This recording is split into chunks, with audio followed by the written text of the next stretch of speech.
Oh, man, did the New York Knicks need that. Whew.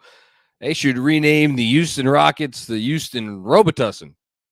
Thinking back to an old Chris Rock skit, because Chris Rock was in the building tonight at Madison Square Garden. Yeah, that team's not very good at basketball. And thankfully, we played them tonight. That was, man, it's wild as I'm trying to get like an updated score because ESPN is like just not updating its it's oh, here we go. They finally updated. Yeah, final score 137 to 115. It is wild that this game, which ended up in a 22-point win that was actually not that close because the Knicks, I think, at one point went up 30 in the fourth quarter. I'll throw it back to about an hour and 20 minutes ago when I went on my halftime Zoom. Shout out to all of the Knicks Film School newsletter subscribers who join me on that every night, and it was uniformly negative. And I couldn't blame anybody because I was not feeling great about it either. The Knicks, I believe, at the half were up 66 to 61. Obviously, 66 points without your starting point guard. Great stuff. But giving up 61 points to the Houston Rockets when defense has been an issue and you want to see the team come out with a requisite level of defensive intensity, and they didn't quite do that. And it was worrisome. It was worrisome. It's like, where is this team? You know, this is what they do against the Houston Rockets, and you know, we'll talk about some of the culprits maybe for that throughout the post game tonight. But it was not what you wanted to see from a team that just had 3 days off, coming off 3 straight losses. That, you know, where defense was really the issue. So to go from that to this, and like, look, how much of it in the second half was them upping their defensive intensity? How much of it was them just kind of scoring at will? And how much of it was the fact that they played the Houston Rockets? I think it's a little of column A, a little of column B, a little of column C. At the end of the day, you did what you had to do. And you came out in the third quarter after this was, again, a 5-point game at half, and you methodically willed your way up to 10-point lead, 15-point lead, 20-point lead, and then you kind of coasted from there. So they did what they needed to do tonight. So credit to them for that. Okay. The big game awaits on Wednesday. We'll talk about that later, I'm sure. But before we get there, we are going to talk about a young man by the name of Emmanuel Quickley, who I'm not sure if it was on 18 attempts or 17 attempts. I think it may have been on 18 attempts. ESPN has him on 18 attempts. I saw a few tweets that had his final stat line at 14 of 17 shooting. I guess he took one more shot, maybe. Whatever. 40 points. Let's call it 18 attempts.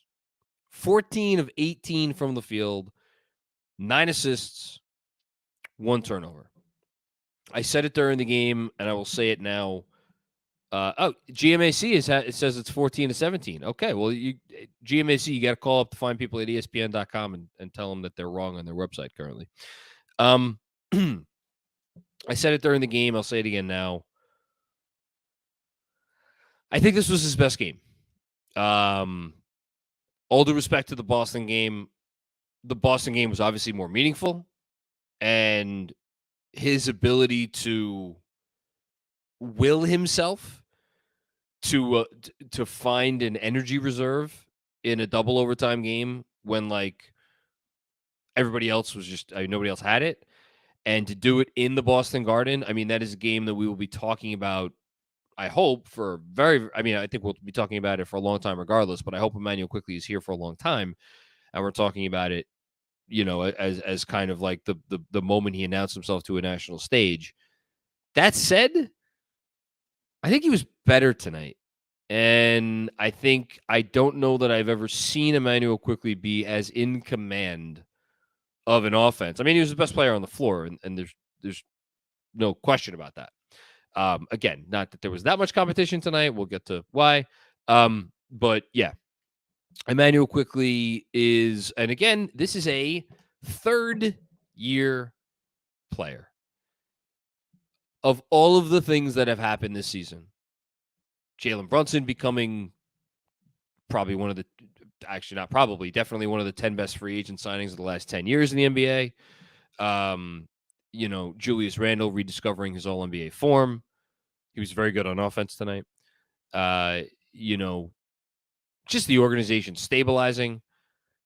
I think of all of those, and there's some other things that I'm probably not thinking of, but of all the things, the good stuff that has happened to this organization this year, I really do think that there's a real argument that Emmanuel Quickley going from like not quite throw-in in the Donovan Mitchell trade. Like, just remember how I don't want to spend too much time on this, but just think back how the reporting went on that, where it was like, okay, we'll give you RJ and Quickley. And then Utah was like, well, no, we want Grimes. And then it was like, okay, well, that's fine. And then, okay, but we still want another pick, and like back and forth. The read that I got from that at the time, and this is just completely me assuming, not me knowing anything, not me anything other than my own assumptions, is like Emmanuel Quickley was like almost a secondary, not a throw-in, but like a secondary fixture and a piece in that trade. And at the very least, we could deduce from the reporting that the Utah Jazz wanted Quentin Grimes quite a bit more than Emmanuel Quickley. Now, look, Quentin Grimes had a really nice finish to the night tonight. I love him. I love Quentin Grimes. But, like, Quickley has gone from that to a guy that now, again, we've said it many times this year, he's unequivocally been, from day one to day whatever this is, the third best player on this team. And a guy who's good enough that he could be the best player on an NBA court. And it's not crazy. So kudos to him. Amazing night from Emmanuel Quickley. Not to be outdone. And as the game turned into a blowout, his night kind of lost its luster a little bit. I was very hard on RJ Barrett to start this game, as anyone watching on playback will tell you. I may have said some things out of emotion because I've been extraordinarily frustrated with RJ this year, and I don't always let it out in post games because I'm trying to be the reasonable one, and people are like going crazy on him, and I'm like, no, don't go crazy on him. He's this and that and the other thing. Inside, I'm as frustrated as anyone, and whether there are certain things that he'll do that it's just like we've seen this too many times. A couple of those moments to start. And then didn't wait to the second half to flip the switch. Second quarter, came out with that second unit. Absolutely, the defense wasn't there. Not him individually, but just in general, the team's defense was not there. His offense during that stretch in the second quarter, I thought absolutely, and maybe I'm trying to recall, it might have been in the first quarter as well. But just once he flipped it in the first half, massive, because Quickley was getting his, but they needed somebody else. And RJ repeatedly going to the hole, exploiting Houston's complete and total lack of rim protection. There were a lot of nice passes during that stretch from RJ Barrett. There were a lot of nice defensive possessions during that stretch from RJ Barrett. And his defense continued to be very good in the second half as well. He just didn't have the ball as much in his hands. I don't think after halftime, but he didn't really need to. So Quickley, headliner for sure. RJ Barrett, very clearly, for me at least, the second best and the second most important player in this game. Julius Randle, we should say, finished with 26 points on 19 shots, ended up 3 of 8 from deep, got to the line 3 times. I was a little worried about Randle watching him in this game. And it's interesting. The reason why the conversations about Julius Randle are inevitably so convoluted and so complicated and oftentimes so frustrating is because his like Venn diagram of like the mental, the emotional, and the physical, and then you reconcile all that with the on-court production versus whatever may be going on off the court and all that. It's just one big circle. It's just all overlapping. And you watch him, and then he'll come out, and defensively in the third quarter, even, but it's before halftime for sure, where it's like, okay, how many times are you going to let Jabari Smith Jr. just absolutely blow by you from the corner? And I get Jabari Smith Jr.'s had a nice little run, is looking like a really, really good player for the Houston Rockets for a very long time, the whole thing. But like for Julius to just not be mentally into the game or whatever it was on the defensive end too many times tonight. I mean, I don't even want to talk about him in transition. It's just, and look, they're playing the Rockets. He's played more minutes than anybody in the NBA this season, or maybe he's now second. I don't know, but he's up there. He's probably tired. He's probably mentally tired. He's probably drained in all sorts of ways, which is why I'm like, I'm not about to get on him. But if we're being honest, am I a little concerned? A little concerned, right? You're a little concerned because you don't know. You don't have the confidence that, oh, it's okay. It's such and such a player. It's going to rebound. Like, I would really like to see on Wednesday night, preferably, an outstanding two-way effort from Julius Randle. That's what you really want to see. Or at the very least, string some good games together down the stretch as you try to lock up this playoff spot. So that's my thoughts on Randle.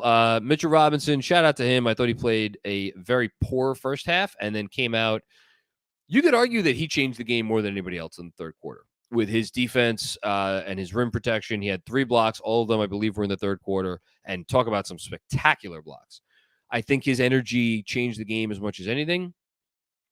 We should also mention Isaiah Hartenstein, plus 32 on the night for iHeart, and that is because he was much better than Mitch in the first half for sure, and I thought he played an entire game. His entire game was outstanding. So good stuff from Mitch in the second half. Isaiah Hartenstein for the entire game. Quentin Grimes, good to see him come alive there as the game went on. Hit some threes. 9 rebounds and 6 assists for Quentin Grimes. Filling up the stat sheet, which you like. He wasn't hitting shots in the first half. You want to see a little bit more consistent scoring output from him. He didn't give up on it, kept at it, ended up on the night 4-9 from 3, even if some of those did kind of come in garbage time. Obi, again, some of this was in garbage time. Regardless, good to see him put up 15 points, 3 of 8 from 3. And then, Josh Hart, what do we have to say about Josh Hart that we haven't said already? He's Josh Hart. He does Josh Hart things, and they help win games. Last but not least, certainly not least, Deuce McBride. He's going to be an afterthought when we think back to this season because Julius Randle, all-star. Jalen Brunson, again, best Knicks free agent signing ever. I don't know. Emmanuel Quickley's emergence, as we just talked about. Quentin Grimes kind of solidifying himself as a massive two-way piece, and go on and on down the list. The Josh Hart trade. Deuce McBride went from a guy who, forget last season, earlier this season, when he was in the rotation, had some, absolutely ghastly shooting numbers. Offensive efficiency was in the tank. And I haven't looked those up recently. They're I'm sure they're still not great. The dude went 1 for 4 tonight. His ability to continue to grow and overcome those shooting inconsistencies, to just, whenever he's on the floor, and Benji said it tonight on the playback, he makes a positive impact. He's a winning player.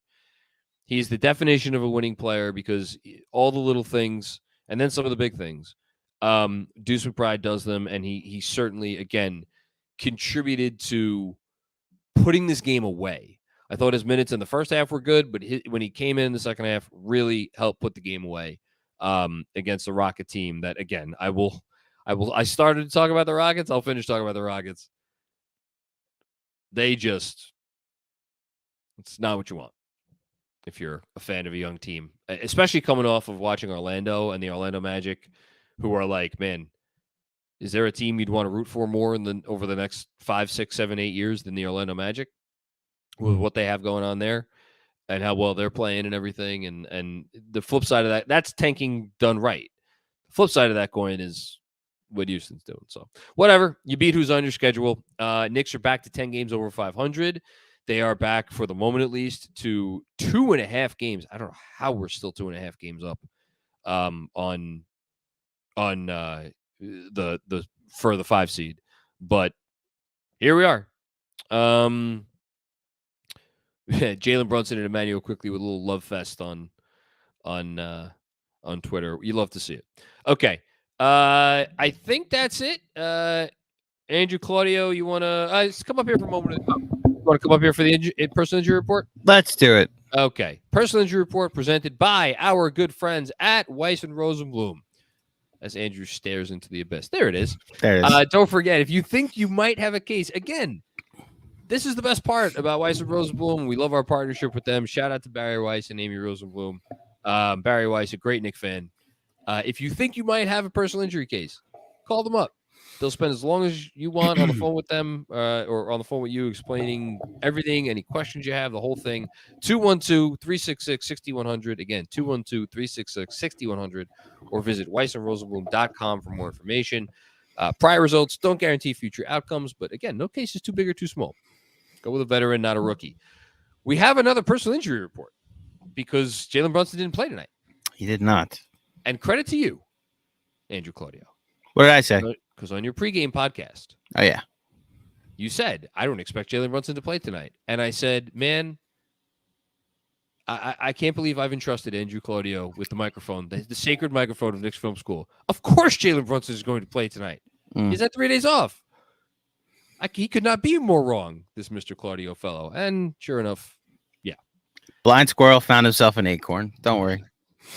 I was honest. I was genuinely surprised that they sat him out. And I get it. Like, Miami game's coming up. I guess you want him rested. I'm of the opinion that if he could have played tonight, he would have played. And they felt that he was not ready to play. That's my thought too. Also, to go behind the scenes, I know you were kidding, but I recorded that before we got the report that he was a full participant in practice. I was going off the information of what we knew so far, and it's that it's a sprained hand, and I have no idea the severity of it. Are you worried? I will be Wednesday if he's not playing. I mean, it's a cop-out answer, but look, I would never think this franchise is just sitting out a guy because of how weak the opponent is. Especially with how they've clearly needed him against Orlando, clearly needed him against Minnesota, clearly needed him against Charlotte 2 weeks ago. Who's the coach? Exactly. So I can't go that far, but they clearly didn't need him tonight, at least not in the second half. So you hope this is like precaution. Like he was at 70%. And then when they really looked at the film, they were like, we could probably beat the Rockets with no Jalen Brunson in 28 minutes or Randle. So let's be on the cautious side and have him come back for Miami, where we'll need every offensive weapon we have. I just think that you want to go into that Miami game that's a playoff game. Yeah. So it's all hands on deck. I know it's not literally a playoff game, but it is. I think of it as a playoff game. Okay. Moment of the game. Moment of the game. Man. I have some interesting candidates. All right, let's go through this together. I don't spend too long on this, but let's go through it together. What happened? No, I have to. I have to pay homage to the Cam Hive, so I put on the Blazers game. Oh, okay.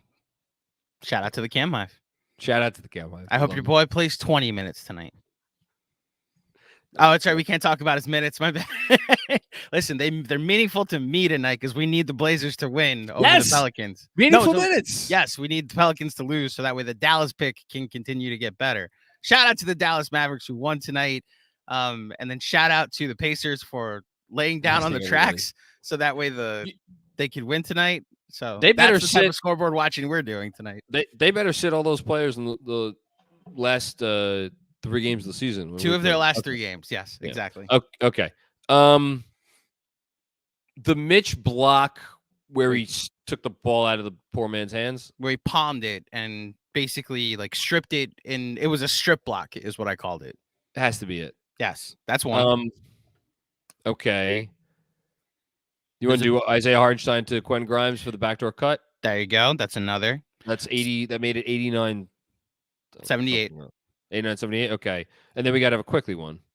So I have a couple other options. So I couldn't find it in Emmanuel Quickley. No, I just couldn't find like one specific Quickley one. So you go, but then I'm gonna go. I'll give you a quick one. There's multiple Quickley, like there's an and one that he hit to get himself up to over 30 points. I had that written down. The moment for me of Quickley of the game are his 2 free throws to get to 40, but more impressively, he got checked back into the game when they were up 30 with the chance to get 40, and he opted to get 2 assists instead, both on Grimes 3-pointers. So that, I think, is the most impressive part about his game, is that he wasn't just a scorer, he was a facilitator too.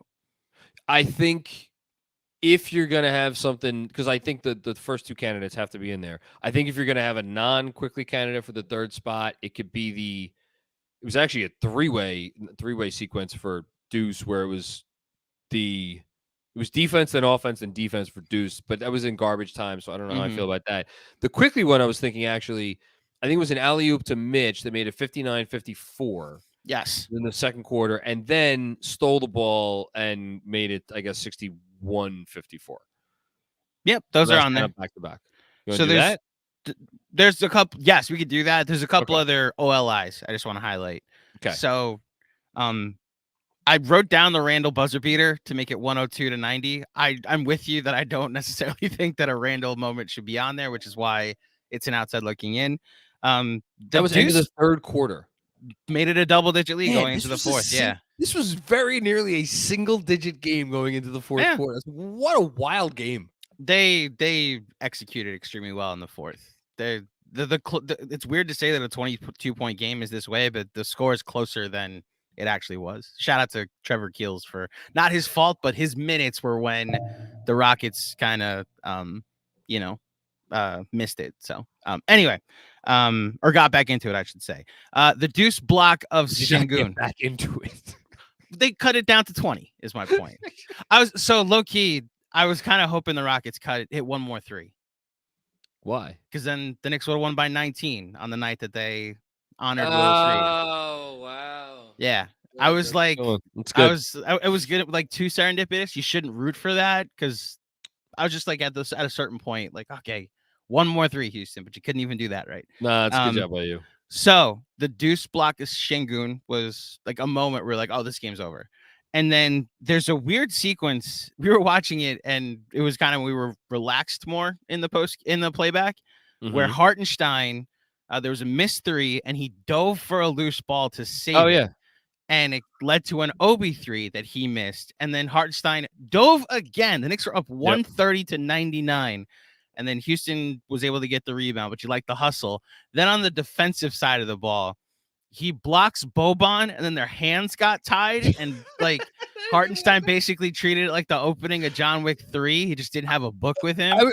I was going to make a comp to like go walking down the aisle where you hold your partner, your bridesmaid partner or whatever. It was literally that, where they were walking back up the court like Here Comes the Bride was being played. So that was just, I noted the hustle up by 31. So, but we can go with the 3 that we mentioned.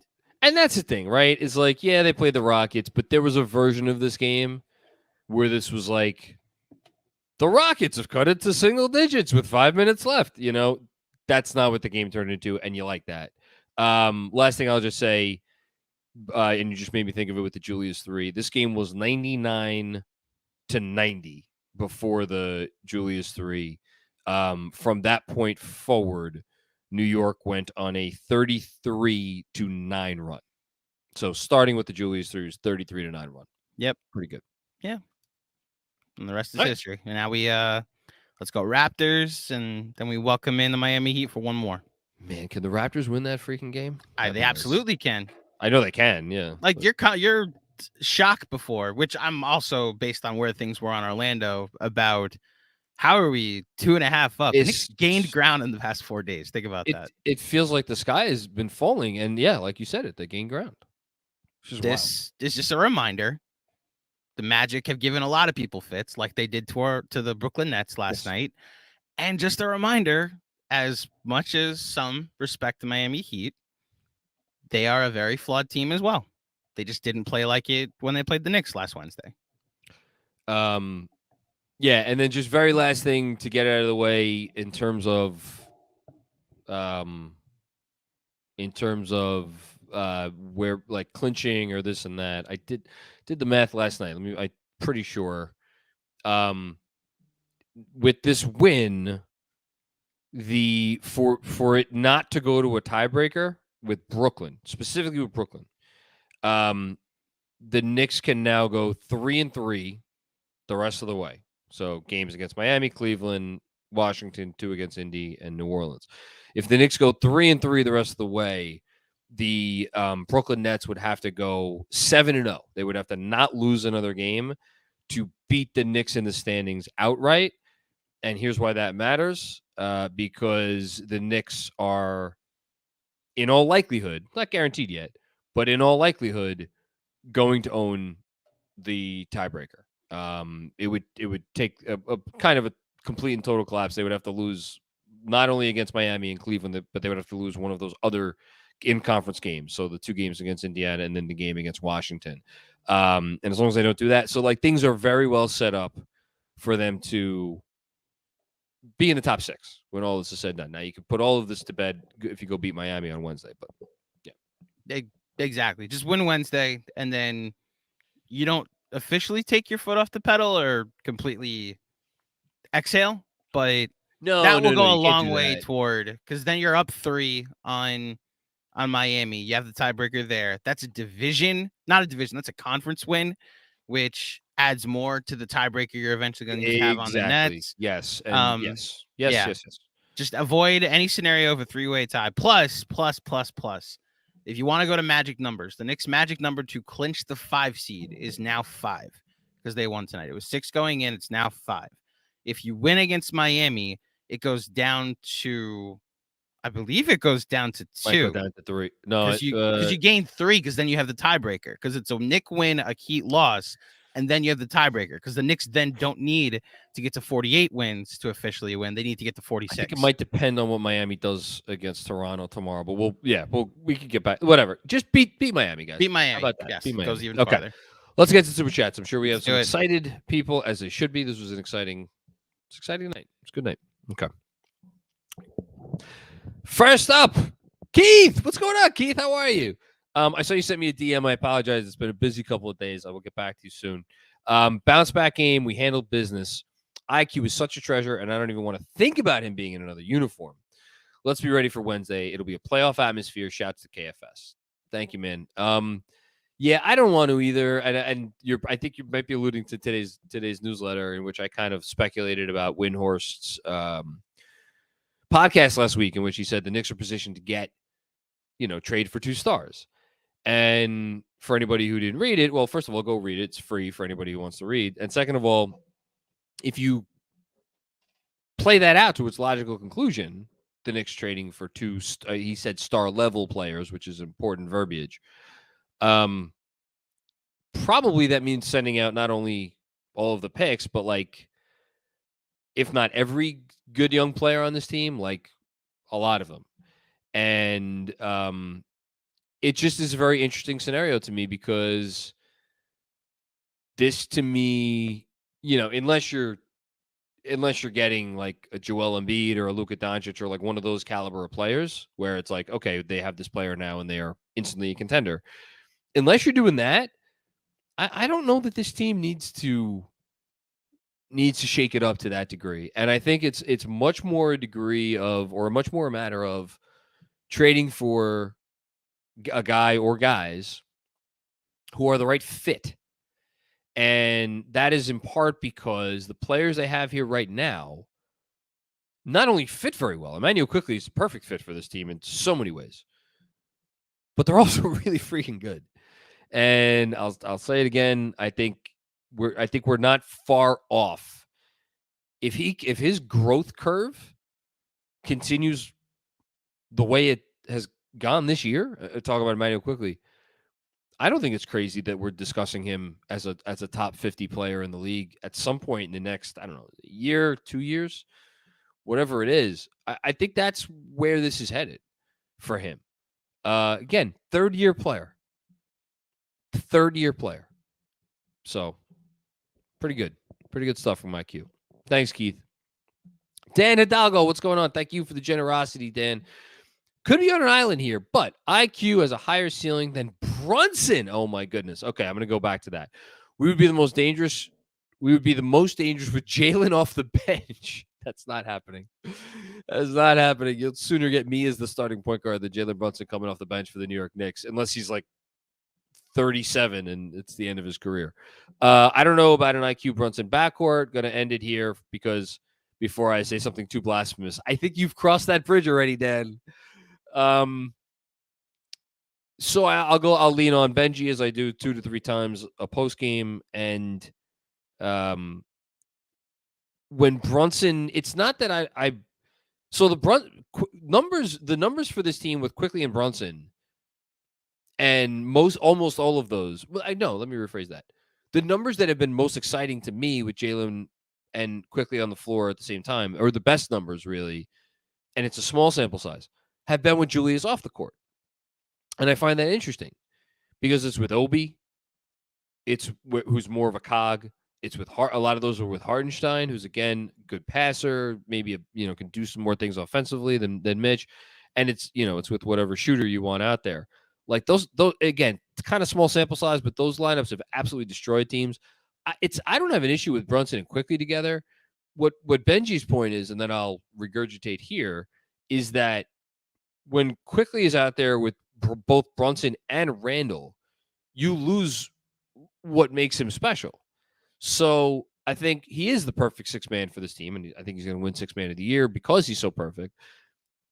I can't, in terms of like a higher ceiling than Brunson, like, here's what I'll give you. Defensively,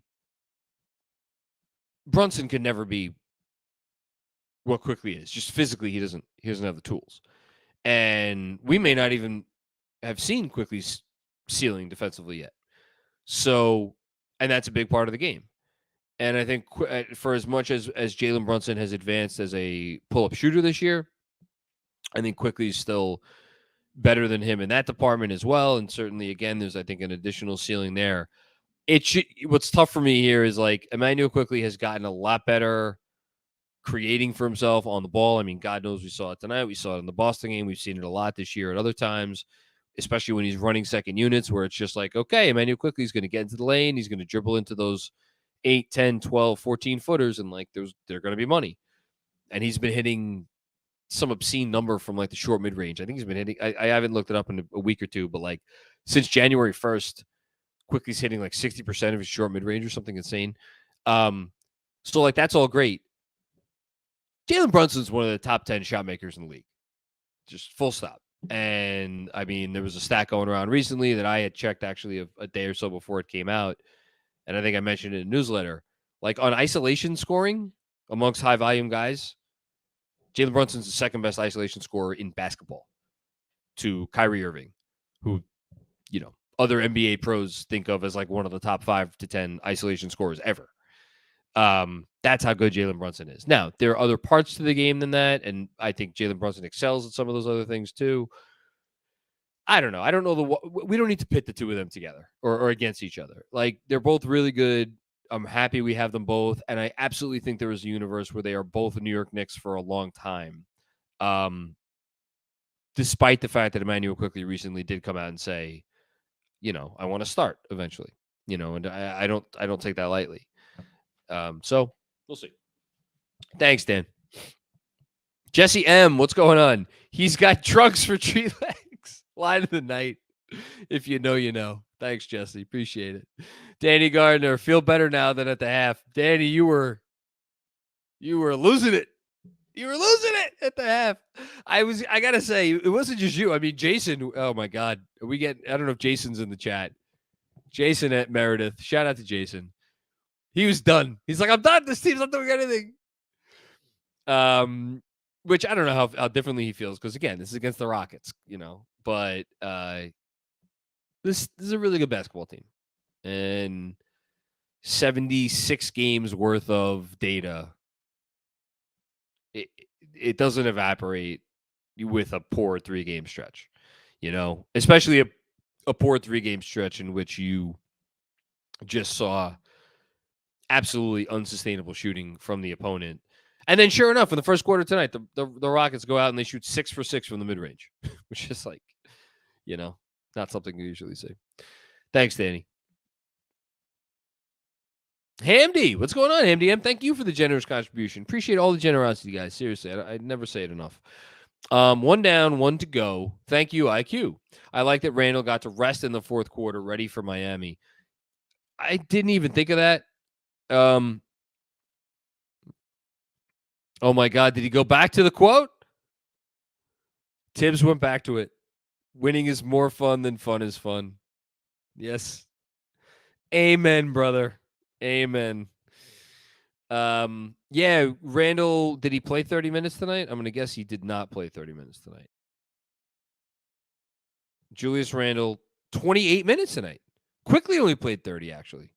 The only guy who played a lot was Grimes. RJ, 29. Mitch, 20.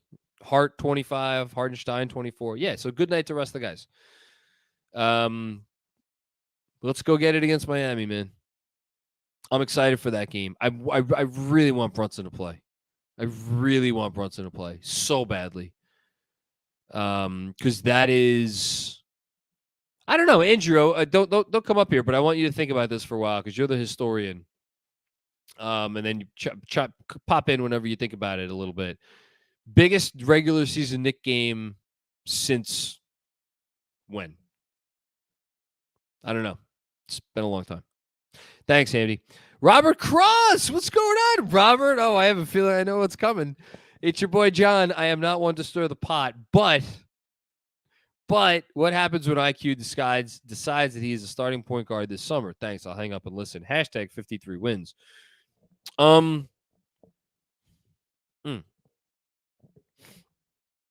So there's 2 parts to this, right?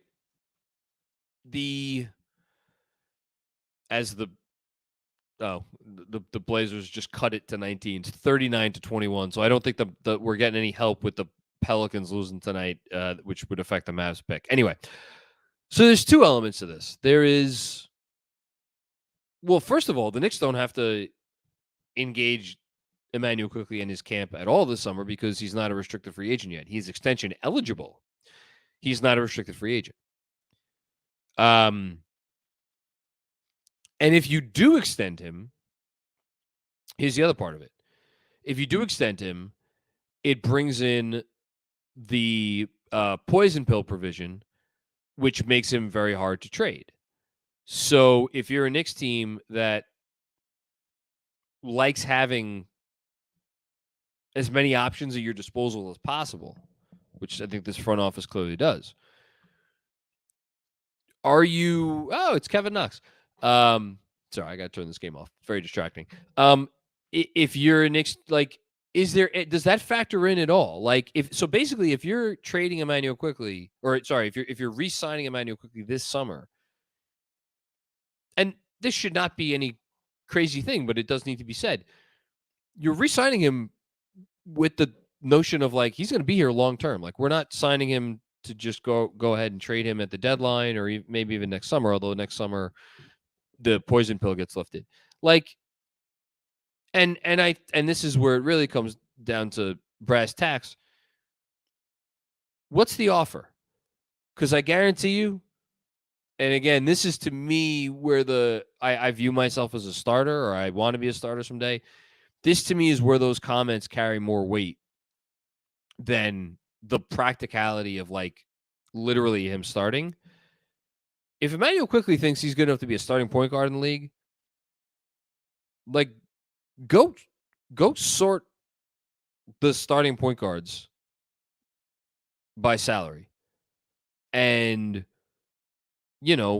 I off the top of my head, I'm guessing you're going to get down to like the 18th, 19th, 20th, 21st, maybe starting point guard before you get to a guy that makes under $20 million a year. And keep in mind, a lot of these contracts were signed before what is going to be a very significant spike in the salary cap, not only this summer, but the summer after that. So if you're Emmanuel Quickley, is like, are you willing to sign a contract that is under $100 million, which is a number that we spitballed when he was really, going off several weeks ago before this slump? If I was him, I don't know that I would settle for anything less than a four-year, $100 million deal. Do they offer that?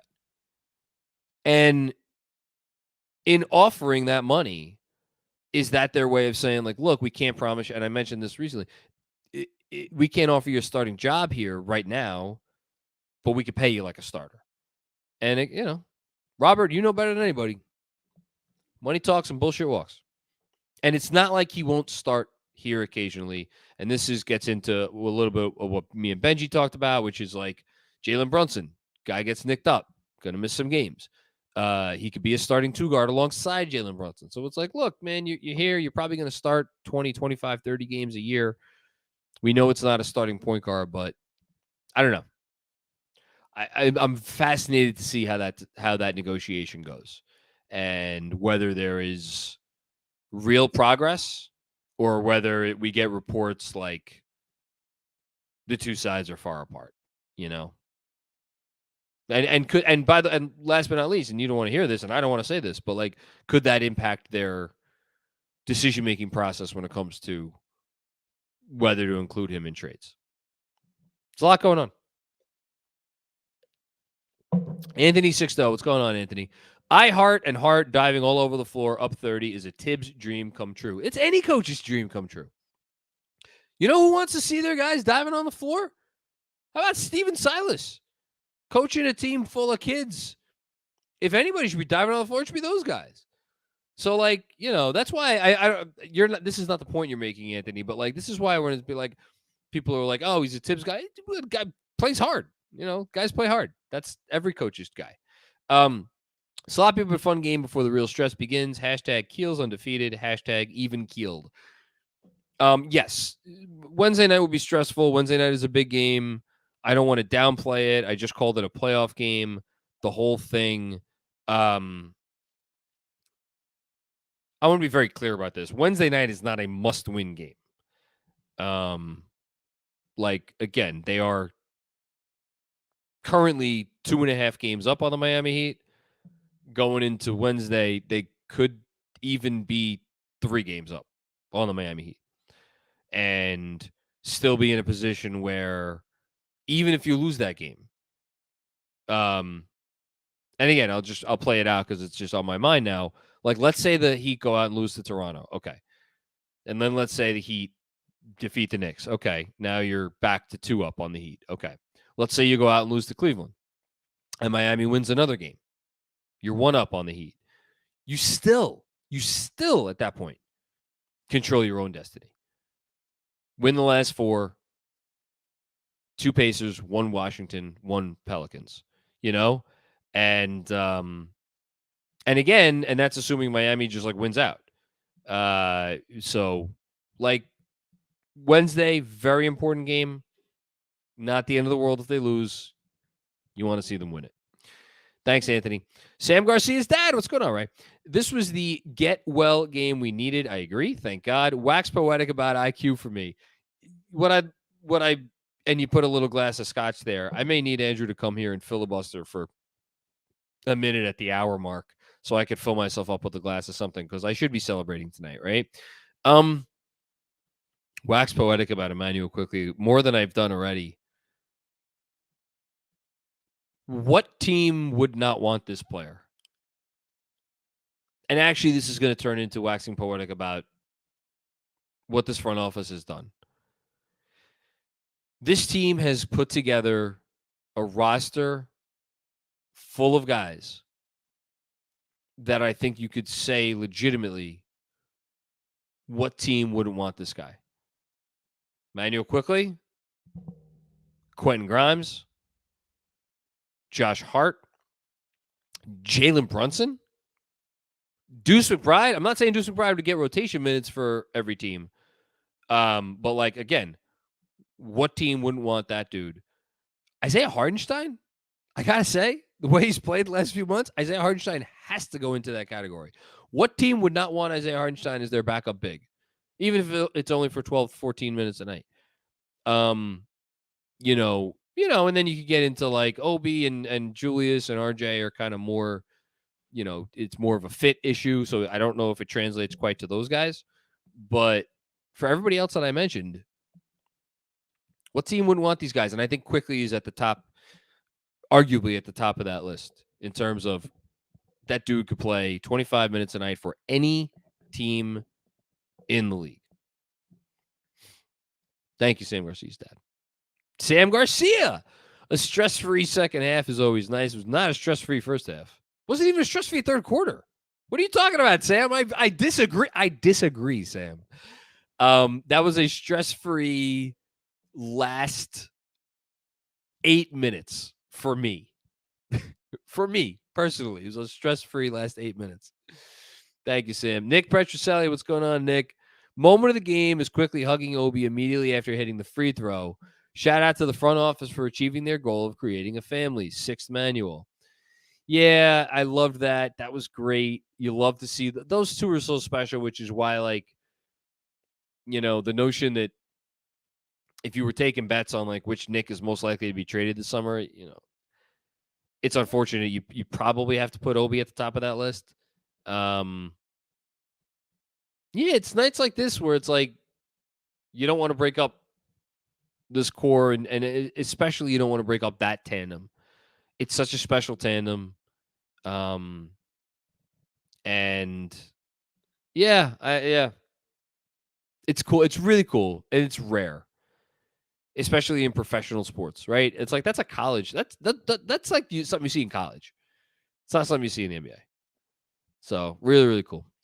And good job by the front office as well for that specifically. Dom, what's going on, Dom? Congrats, John, on making your prediction. My 3-1 prediction, I guess you're referring to.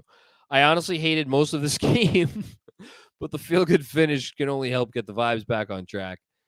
Get it done on Wednesday, fellas. Saving JB for when it counts. Yeah, I mean, I hope that's it. I really do. Oh, Emmanuel Quickley went to the post-game press conference with sunglasses on and a leather jacket. Yes. And he's speaking up his teammates, of course, because he's a good teammate. Exhibition continues. Thank you for the generous contribution. Exhibition continues. Emmanuel pronounced him. Jalen pronounced him. Quickley pronounced him. Is him. I hope he gets that 6th Man of the Year trophy. I really do. It would be such a cool thing for him. And I hope he gets paid, because what more can you want?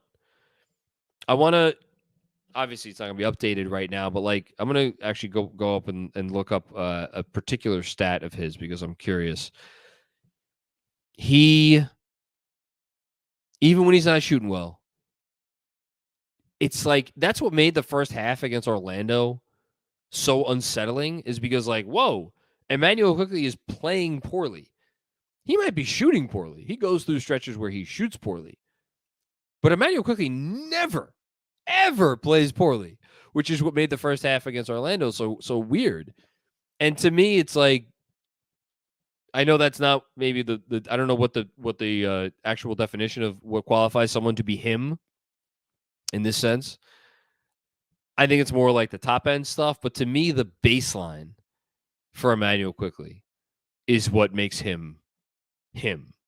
And then tonight we got the top end stuff with the shot making, which is just, what more can you want? Thanks. Exhibition continues. Appreciate the very generous contribution. Robert Cross, this is for the legend of GMAC. I don't know if GMAC wants to pop up here for this. Can you tell non-Patreon members what playback is all about? Hashtag 53 wins. Good. This will give me a chance to look up the thing I wanted to look up. Perfect. Look up your thing. Go get your scotch. For those who are not patrons and would like to know what it's like to join us for a playback watch party, there's a company called Playback that allows you to watch games, in this case, Knicks games live, with some of your favorite content creators, us in particular, and our patrons.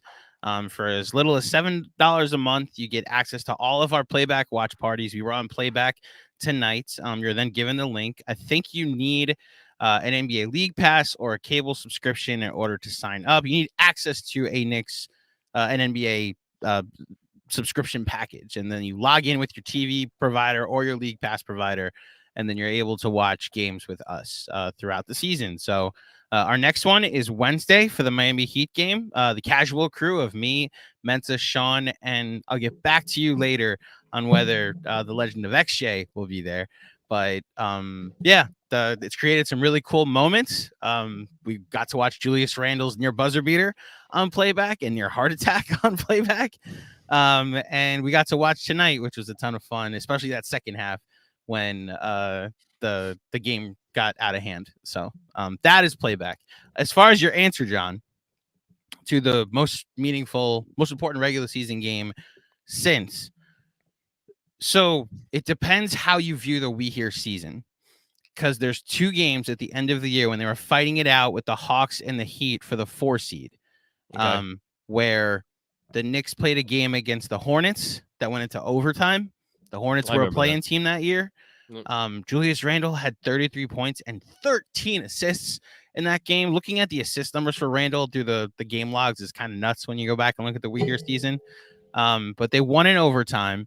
That then set up that night a game between the Heat and the Milwaukee Bucks. And if the Bucks won, that meant the Knicks could clinch the 4th seed with a win the next day against the Boston Celtics, who at that point had planned to play nobody in the game. So I remember that game. You could argue that the Hornet game was the most important game, is the most recent, most important game. You could argue the Celtic game, when they had to win that to clinch the 4th seed, is the most important game. You could argue that Miami Heat game against the Bucks, in which we, from all our social strategies, chose to live tweet and give live updates throughout the game. I remember that. Yeah, it was like we were basically Bucks Film School for the night. So, yeah. That's a good throwback. I think this might be bigger. Yeah. Yeah. If you know what? Oh, duh. Yeah, but that's not a hot take at all. It's absolutely bigger. Yeah. So Emmanuel Quickley, the numbers that I just wanted to look up. So you want to talk about growth?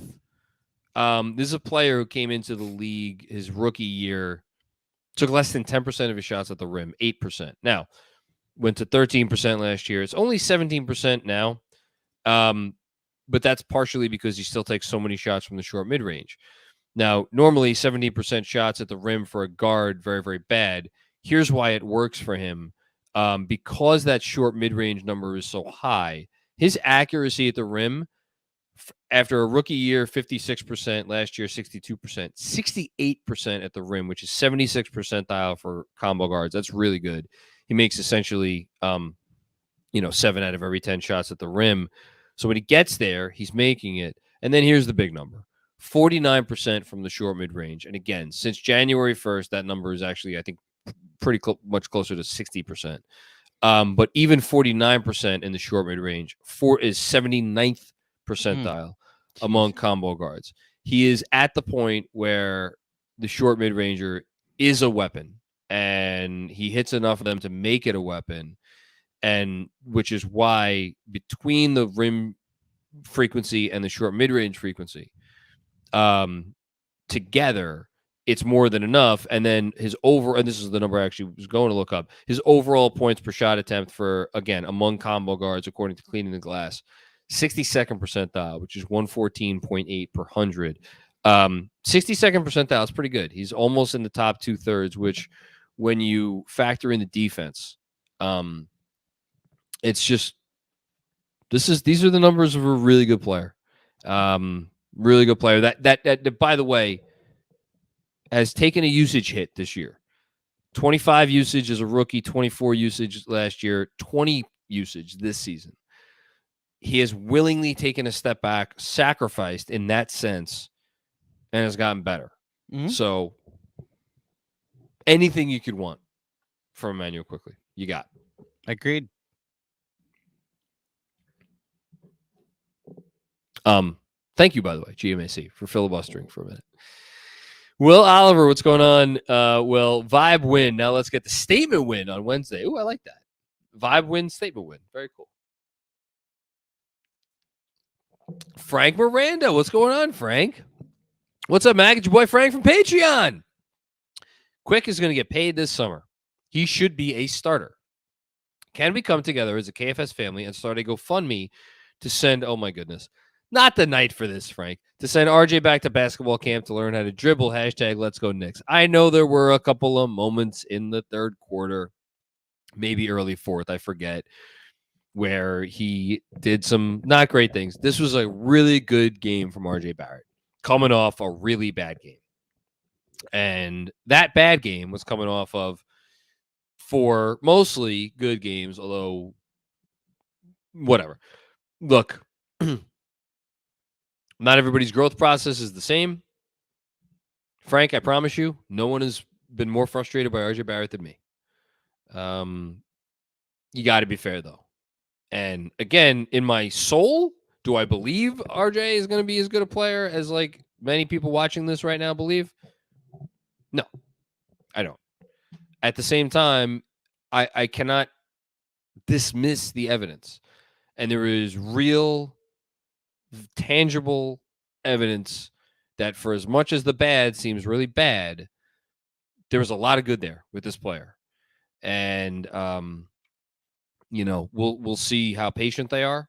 We'll see what opportunities there are this summer. Potentially upgrade the roster. A lot of we'll sees. But tonight was a really good night for RJ Barrett. I'll say that. Jesse M. Chat needs to pump the brakes on the Brunson slander. Oh, my God. Come on. Again, this was a single-digit game almost going into the fourth. Jalen Brunson is – and again, they were playing the Rockets. If they weren't playing the Rockets, they would have been losing this game going into the fourth quarter. I promise you that. I want to be clear. There's no Brunson slander. That was probably phrased to make you think because you can't see the chat. No, I can't. Right. They're not slandering Brunson. It's very pro Quickley is what it is. And so as a result, it's the spirit in which my tweet the other day was like, defense actually just got better because Jalen Brunson was out. I think we're good with both is what my analysis would be. How about both? How about both? That's the little Why not girl, both? Right? Yes, the little girl from the I forget. Is it peanut butter and jelly?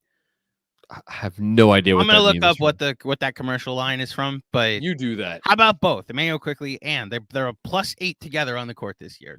I was about to say Brunson yes. And Emmanuel Quickley is good for the soul. Okay, there you go. Good for everything. Thanks, Jesse. Ben, what's going on, Ben? Star Manual. That is all. Hashtag 47 wins. Hashtag thanks Cap 19. Yeah, obviously a touching tribute to Willis Reed tonight. Obviously, good job by the Knicks doing that. And 47 wins. So we got 43 right now. So we need 4 more wins. Man, I'd love to get to 48. I think 40. If I can they really close? It would 47 would or 48 rather would mean closing on a 6-1 stretch. So you're winning. You can only drop one of the Heat or Cavs games, and then you can't drop another game. It's gonna be tough. 47 is probably where it's at, but 48 would be. Man, 48 would be nice. Something about 48. I know it's not 50, but 48 is I think a nice number. Thanks, Ben. Appreciate you, man. I have a clarification. So the why not both is from a Spanish commercial for soft or hard tacos for Old El Paso, where the kids are arguing over hard or soft tacos, and the little girl goes, "Porque no los dos," and that's what you are. That's translated into why not both. I'm assuming what's it's the Taco Bell thing where it's like the soft on the outside of the hard or the hard outside of the soft. Yeah, so or whatever. Either the cheesy gordita crunch or if you're old school, the double decker. But this is literally just they're selling hard and soft taco kits is what they're doing. Why you got? I haven't eaten since 5. Why you gotta be talking about this now? Porque no los dos, John. All right. Get the next super chat up there. Just please. Robert Cross. Hello, sir. First time, long time, John. I look forward to kicking Cleveland's ass in the first round. I expect RJ to be pivotal. Thanks. I'll hang up and listen. Hashtag Eastern Conference Finals Dark Horse. I don't know what you want me to say other than I think RJ will be pivotal. I hope it's good pivotal. And I'll say be careful what you wish for. That's all.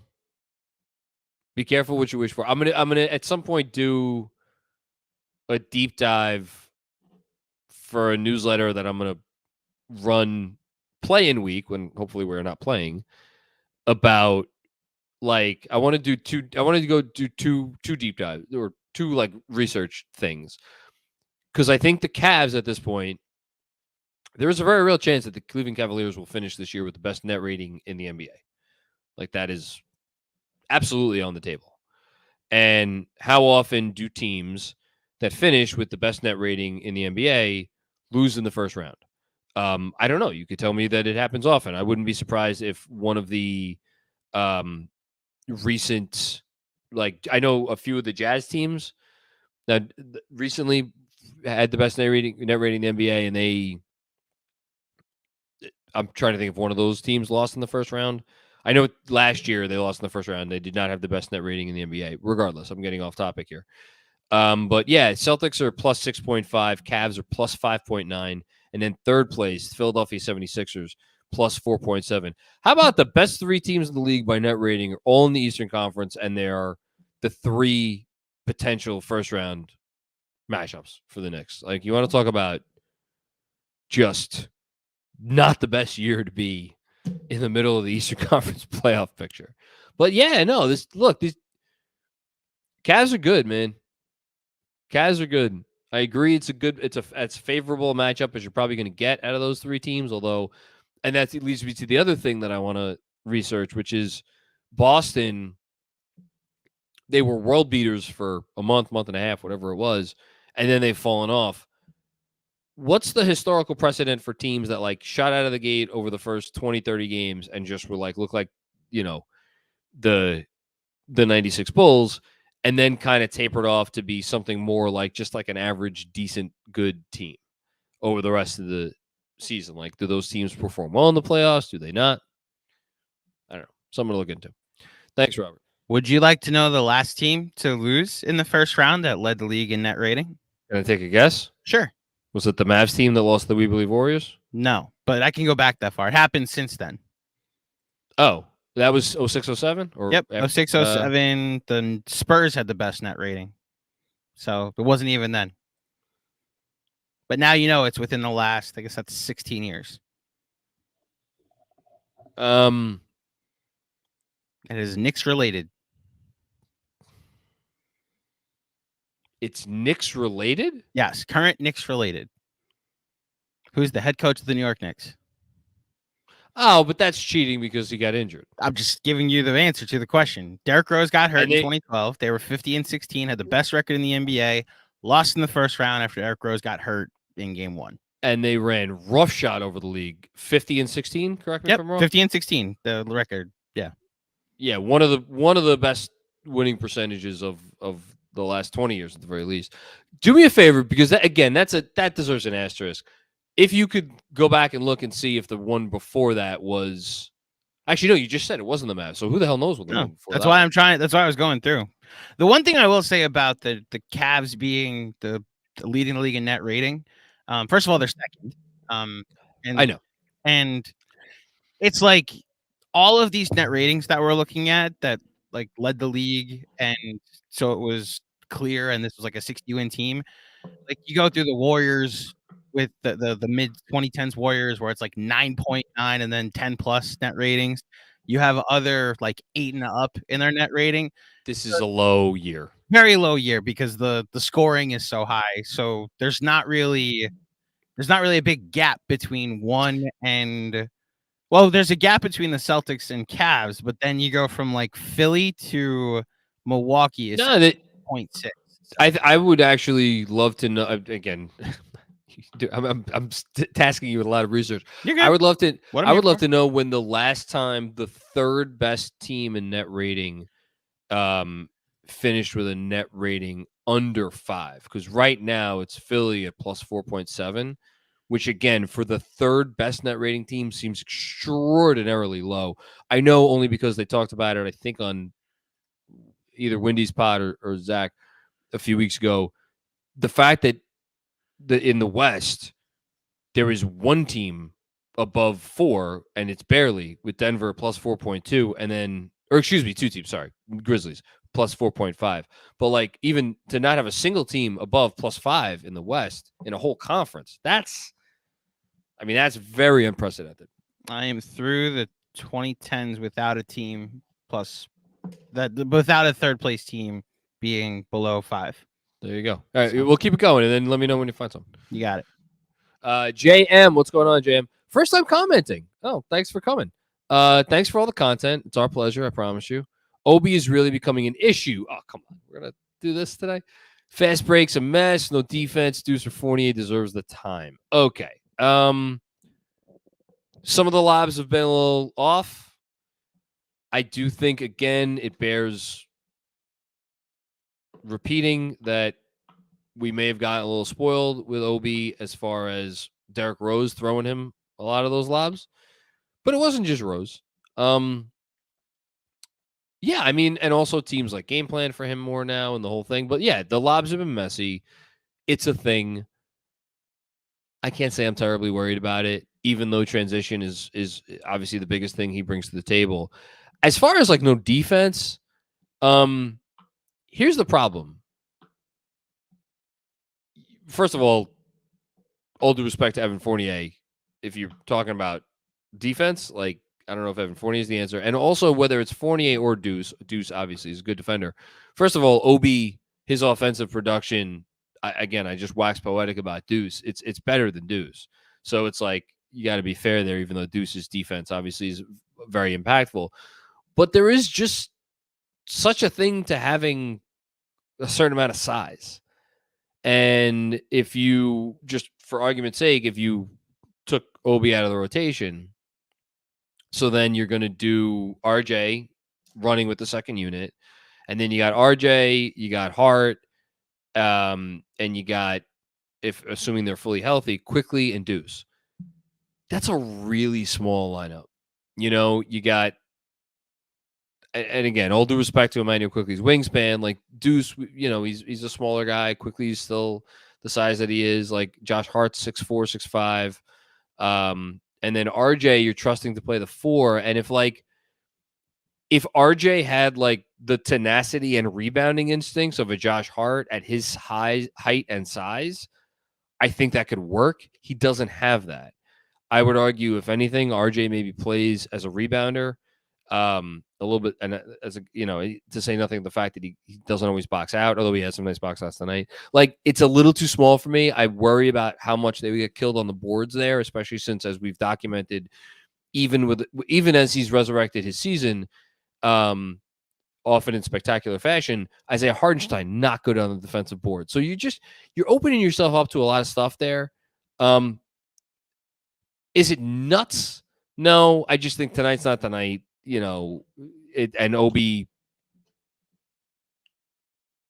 it's been a rough year for Obi, but I really don't blame him. I blame him. Look, I'm always more like the blame the player and not the other stuff, but I blame him less than I think I've ever blamed any other player for kind of, as the season has gone on, his impact has kind of been more muted, because he really has done, I think, everything that has been asked of him, and he's done it really well for the most part. And it's just, the situation isn't great. And Andrew lets me know, no season this century in which a third best net rating team has had a net rating under 5. So this is really, you want to talk about an unprecedented year in terms of parity. This is it. Robert Cross with another one. First time, long time, John. I couldn't watch the second half on playback because I was working out. How did RJ finish up? Hashtag 53 wins. I praised their boy. I think RJ finished very well. He had a nice game. What did he finish? He finished 19 points on 12 shots. It's good. 5 dimes, passed really well all night long. 3 rebounds. I always like to see a little bit more by way of rebounding for RJ, but it's okay. I'm nitpicking. One more, first time, long time, John. Back-to-back attributes. Oh, Big Thread Ben attributes Randle's defensive play to inertia. I suggest it has more to do with his character. What gives? Hashtag 53 wins. That's a big word to throw around, Robert. I feel personally uncomfortable questioning somebody's, like, going from why are you letting Jabari Smith Jr. blow by you from the corner? That's a massive leap for me to go into, like, his character. I think Julius is someone that, as I'm pretty sure has admitted, the mental part of the game. You know, what's the Yogi Berra quote? The game is, baseball is 90%. What does he say? 90% physical, or 90% mental and half physical, or half mental and 90%. I don't know. I can't believe I just botched that. Baseball is 90% mental and half physical, and the other half is physical. It's physical. Okay, great. So I did kind of get it right the first time. With Randle, it's so true. And I do think what's going on above the neck affects everything else, but that's not character. I think that's just like, I don't know. I kind of said this a few weeks ago, or maybe it was a few months ago. I don't know. I said it at some point. Last year, is like KFS has become like just such a massive part of my life, and trying to balance like this family, and I have another job, obviously, and the whole thing. It's like, when there's a lot on your shoulders, it could really throw you off in ways that you are unexpected. And this is just me, some schmo sitting and talking about fucking Knicks in my living room. I can only imagine what it's like to be a professional athlete, and how much, again, there's so much overlap between those things. And I think we take it for granted how, the LeBrons of the world, and the, Kobe once upon a time, and like that upper echelon of guys makes it seem as if it's just like they're robots, right? The vast majority of professional athletes, I think, and even really, really high level athletes, I really do think that it's, like, look at a guy like Paul George. Like Paul George, top 10 NBA talent, finished 3rd in MVP one year, all NBA, lots of accolades there. Like, that's a dude that is like, obviously playoff foibles and things, and like how many, people accusing him of like disappearing at the wrong time, and he's too passive and this and that. Even LeBron, I mentioned LeBron as a robot. Go back and look at him in the 2011 finals. And you could go through all of these athletes and pinpoint moments. And the thing, with Julius and it's why it's so glaring, is because he is the guy here, and he's been the guy here for 4 years. And so we've seen it front and center. And I do believe it's more whatever I'm talking about, which I'm not vocalizing very well, but like whatever I'm kind of trying to vocalize here, it is more extreme with him than most guys. Just means he's human, and I don't think that's a character concern for me. I think it's just, things get to him maybe, and he's not as good at other people at like sorting some of that stuff out. That's all. But what the hell do I know? Kevin Danishevsky, what's going on, Kev? I was there. Oh, good for you. Lots of fun. Friends and I are trying to name the other teams that, other than the Knicks, to have 4 40-point scorers in a season. Who are they? Hashtag Emmanuel. RJ, Jalen, Julius, Quickley. That's a great one. Man. I wouldn't even be able to wager a guess as to who that might be. You want to hear something funny? What? The Knicks had 5 of them last year. Kemba, Mm-hmm. Julius, Mm-hmm. Obi, RJ, RJ, and legendary game. Fournier didn't have it, did he? Fournier, the night that RJ hit the buzzer beater, had like 10 threes and went off. He had against 40 the Celtics. that night? He had 40 that night. Oh, wow. Yeah. Wow. Didn't realize he had 40. Okay, that's pretty cool. Good trivia there, Kevin. Very nice trivia. I like that. Appreciate that. Okay. Robert Cross. It's your boy, John. Is it fair and reasonable to say that Deuce McBride is too big of a difference maker to not be in the rotation? If so, does it happen this year? Hashtag 53 wins. I will regurgitate what I just said a minute ago. I think that leaves them a little small. Is it fair and reasonable to say that like Deuce McBride in a vacuum is more of a positive impact player right now than Obi Toppin? Absolutely. I think that's fair and reasonable to say. Does it mean that makes the most sense for the Knicks right now? I'm not as sure about that. And I also, I think there is a real value to the 9-man rotation. I think they're in a groove. I think it's working by and large, but we'll see how it goes from here on in. And if this team at any point in time, whether it's in like a must-win game down the stretch of the season or more likely, I think, in a playoff game, if they look tired, there's going to be questions asked. And they will be fair questions to ask. So, yeah. Okay, let's keep it going. Isaac Dueck, Harlow and Wally combo. Your thoughts? Hashtag McNutt. I don't know what I'm supposed to say to this other than I think Wally and Rebecca Harlow are a lovely couple, and I wish them the best of luck in their new family. But I love Monica McNutt. Jessica, what's going on, Jessica? How are you? Such a breakthrough game from IQ. It's nice to get off the schneid for him, right? He's been slumping lately. He got off the schneid, which is why that points per shot attempt number that I read before, which is before this game, by the way, that's after he's been slumping for a few weeks. So I have to think his points per shot attempt were probably after that Boston game. I wouldn't be surprised if they were up in over the 70th percentile. Josh Hart really brings the energy every time he's on the floor. Rough start to the game, but they pulled it together. Yep. Yeah, and look, again, the opponent helped a lot. I cannot get over just the complete disinterest that team, the Houston Rockets, had in playing any semblance of winning basketball at a certain point in that game, which is like, you talk about trying to build good habits. And it's a shame because like other organizations seem to be doing this, like the Thunder, great habits been building the last couple of years. The Magic clearly building good habits. I'm trying to think of another example. Those are probably the two. Houston, not so much. Detroit, they've been spunky. Spurs, I don't know. I think that's just more of the rusting good guys. But yeah. Thanks, Jessica. Dom Cappuccini with another one. Thank you, Dom. Appreciate you as always. Hey, John, at halftime, I was more concerned how they'll fare on Wednesday than if they'll hold on versus Houston. Thanks to the bench. Later, do you expect or hope a carryover of tonight's energy into a must-win Wednesday night? Again, I do not think it is a must-win. I think it would be great if they won.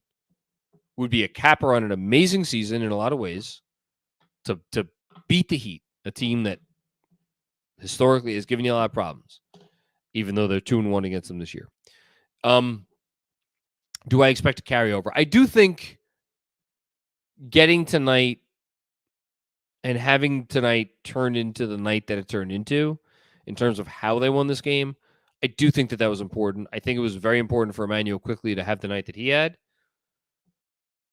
Important to get a blowout win without Jalen Brunson. Important for RJ Barrett to not be going into that Miami game coming off a dud like he did in Orlando. A little worried about Julius at the moment. Dom with another one. Salute to 19. Good win. I can't wait for Jalen Brunson looking for revenge. Good night, all. Yeah. That's going to be, I can't wait for that game. And it's just like, the other part of it is what version of the Heat are we getting? Because that Heat team that beat us the last time out, and honestly, the Heat team that I think played us for the most part the previous game, the one with the Randle buzzer beater. That team is a team that's one of the 5, 6, 7 best teams in the league. And then I went out and watched the Heat go take big stinky duty on the floor against the Brooklyn Nets this weekend. And like, how is that the same team? And that's what this team is Heat team is capable of. I mean, I have a feeling we're going to get their best, though. That's for sure. I have a feeling we're going to get their best. XJ, what's going on, XJ? Thank you for the generous contribution. Congrats, GMAC, on Mets therapy. We got to bring up GMAC here for this. Are you licensed to give Obi some? Are you licensed to give Obi some therapy? What? Some therapy. Oh, some therapy, John. Yes. What teams do you think Obi would most excel on next year? So thank you, XJ. Go ahead, John. I would like to gas up Andrew Claudio. We've been talking about this for a while. Can I take credit for kind of trying to nudge you in this direction? Sure. I'll take a little bit of credit. You can take some credit. Go ahead. Andrew Claudio is starting a Mets podcast, the first episode of which drops tomorrow. Yes. So the podcast is called Mets Therapy. I didn't know fully why I had gotten out of baseball the last few years, other than 2 children and the Knicks. But now I know the real reason why. And it was because I was waiting for Andrew Claudio to start him as podcast. It's my fault. So I get back into baseball. You're right. I never try to interject baseball into the KFS. So as a result, you were like, you should bring up baseball more often, but in a different feed, like a separate feed. So let's see if I know when opening day is. Yes. Is opening day, which is like the first baseball game, right? The first meaningful baseball game. Yes. Is it Wednesday? No. Am You're I close? You're very close. So it's either tomorrow or Thursday. Yep. Is it Thursday? Yes. Everybody's opening day is Thursday. Didn't they used to do like the NFL does it where they have like one game to start? Like, didn't baseball do that for a while? Yes. What they used to do was they started baseball on a Monday and they had a Sunday night opener. That's what it was. Yes. Usually, like the Mets one year opened on the Sunday night when they played the Cardinals the year after in 2006 when they lost to the Cardinals. So, but that's the point is they pick a game that mattered from the year before. Yankees Red Sox has been the opener for baseball for a number of times. Like the best one after the 2004 season in which the Yankees blew a 3-0 lead and allowed the Red Sox to break the curse. Just in case you didn't know that's what happened in 2004, John. The Yankees were up 3-0. I'd forgotten that. We're up 3-0 on the Red Sox, and then the Red Sox won 8 straight, 4 of which were at the hands of the New York Yankees. The following season, they opened at Yankee Stadium with the Red Sox, and Randy Johnson pitched against Curt Schilling that night, for both of the teams. So, and as far as Obi's concerned, XJ. Well, hold on, we didn't finish. Mets Therapy. Tell people where they can find it. Everywhere podcasts are available. It's my pinned tweet right now. If you follow me on Twitter at AndrewJClaudio_. This fan base puts us through a lot. This team puts its fan base through a lot of stuff. And I thought the perfect approach for this is just kind of a venting session that is structured. So yeah, I can't tell you how like a specific format yet. We're gonna work that out as the season goes along. But yeah, shout out to John, shout out to my wonderful fiance, the other people that have pushed me to do this, and I'm excited. If you're a Mets fan, if you're a baseball fan, if you're someone that hates the Mets and just wants to hear us commiserate and have to react to the latest thing that needs therapy or therapizing, Mets Therapy, everywhere podcasts are available. Okay, OB teams. I mean, the Indiana has always made a lot of sense because you got Turner spacing the floor and Halliburton throwing passes. So that's number one. I think I thought of Sacramento the other day. That offense, yeah. You know, Trey Lyles has really found a home there. I wonder if Obi couldn't be an even better backup for and potentially even, you know, again, just because they're going to try to outscore you, like have him run as the backup 5, you know, along with like Malik Monk and Davion Mitchell and what might that look like? So those would be the two that stand out to me. I mean, Golden State, obviously, but he would need to shoot more consistently from three. I also think that type of motion offense would open up some more opportunities in transition. I'm wondering about Denver just because of Jokic. The Aaron Gordon role. Yeah, but except he'd be clearly backing up Aaron Gordon, and how many of those minutes are going to actually come with Jokic? So yeah, true. And it's not like they have like a dynamic backup guard or anything, or even like it's Jokic, so it's like how many minutes does he get with Jokic? That's why that one's tough. And the only other one I was just looking at now, just because of Luka, is Dallas, but I'm not sure Dallas needs another offense first player. Yeah, the list of things Dallas needs at this point is kind of endless. So, though they did get a big win tonight. Let's go Mavs. We need you to stay in the 11th spot. Before I bring up the final 5 super chats, Kevin inspired me to do a little research for some trivia. Do you want to know the other teams, the 2 teams, or can you guess the 2 teams that have had 4 different 40-point scores this season? This season? Hold on. I'm going to look at the standings. That's all I'm going to do. I'm going to look at the standings. They're actually kind of obscure, so you might not... I guess you could look through and see through your memory. Again, we're talking about what Emmanuel Quickley did tonight was score 40 points, becoming the 4th Knick to do so this season. Only 2 other teams have accomplished that this season, have 4 different players score 40 points. Did the Raptors do it? No. The Raptors have scored 40 points in a game once, and it's the Pascal Siakam game at the Garden. So one Raptor has 40 this year? One Raptor has scored 40 points in a game this year. Talk about a shitty guess. There are 2 other teams that have only one 40-point scorer, by the way. If the chat wants to play along, go ahead. I don't think Tobias Harris ever had 40 this year for the Sixers. So that's Philly's not an answer. Harden hasn't even done it. It's only Maxey and Embiid this season. I know McCall scored 40 recently for Brooklyn, but they don't have a 4th guy. You sure about that? Who the hell else scored 40 for them? Scored it 3 games in a row, actually. Oh my God! Yeah, so Brooklyn's one of them. Yes, Brooklyn's one of them. KD, Kyrie, Mikal Bridges, and Cam Thomas.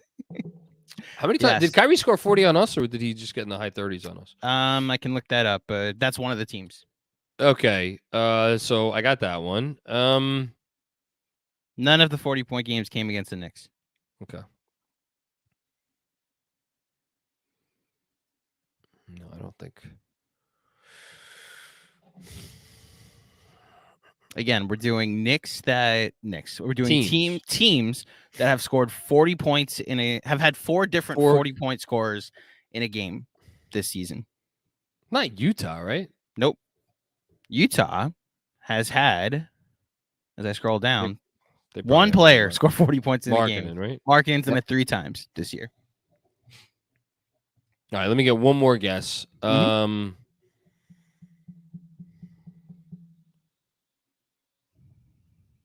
answer is the Knicks. One answer is the one answer. Can you give me the conference? The Western Conference. Also, kind of an obscure one. One you're probably not going to. You're not going to get this one. Now I think about it. Hold on, wait. Okay, sorry. Never mind. Challenge accepted. Said John Macri. All right, I need to pick a guess. No,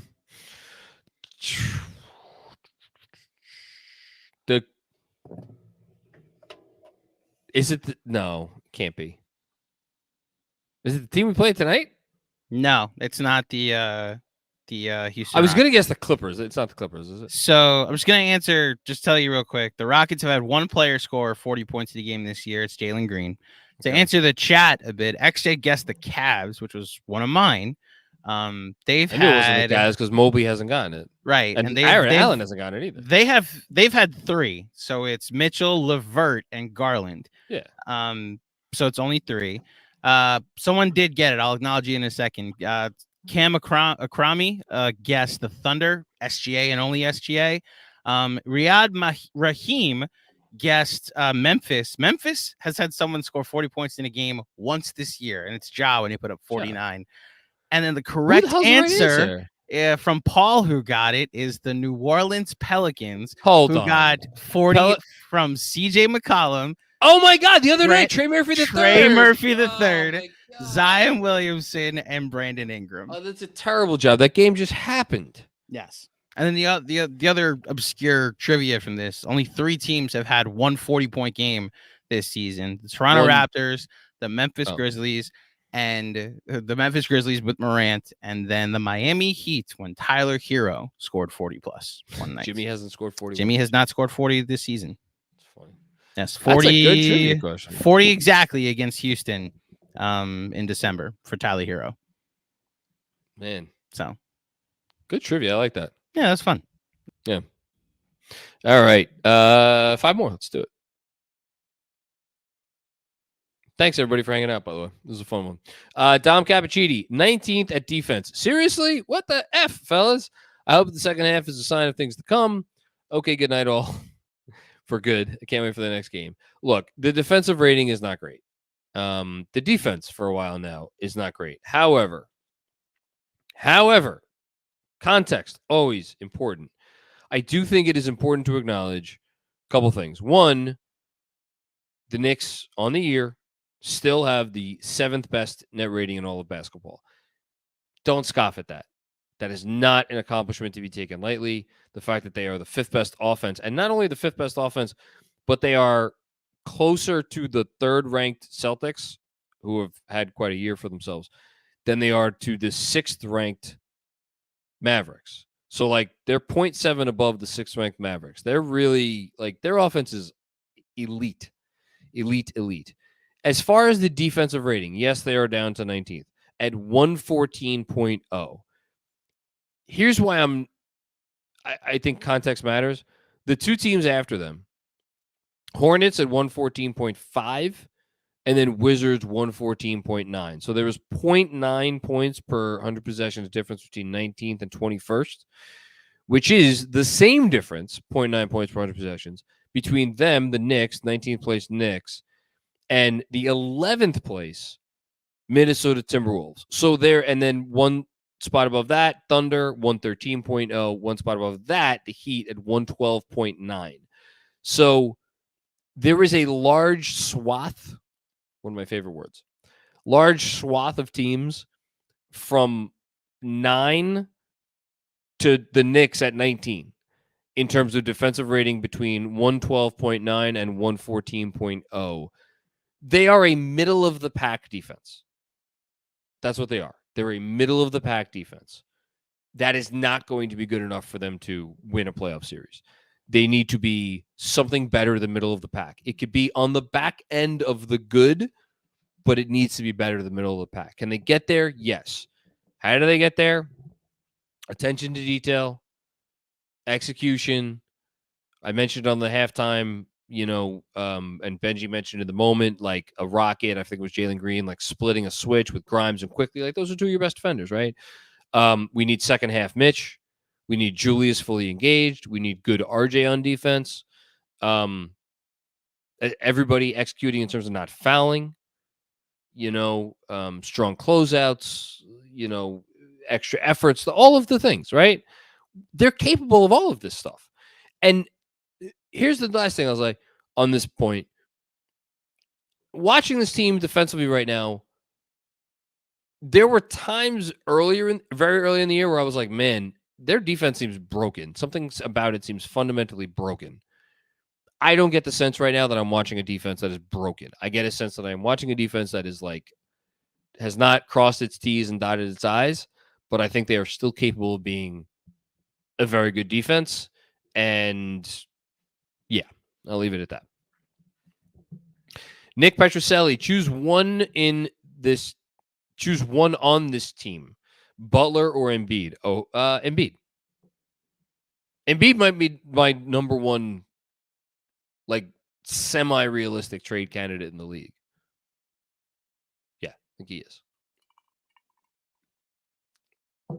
Dom Cappuccini, you said you were going away. Now you're back for another one. I love you, man.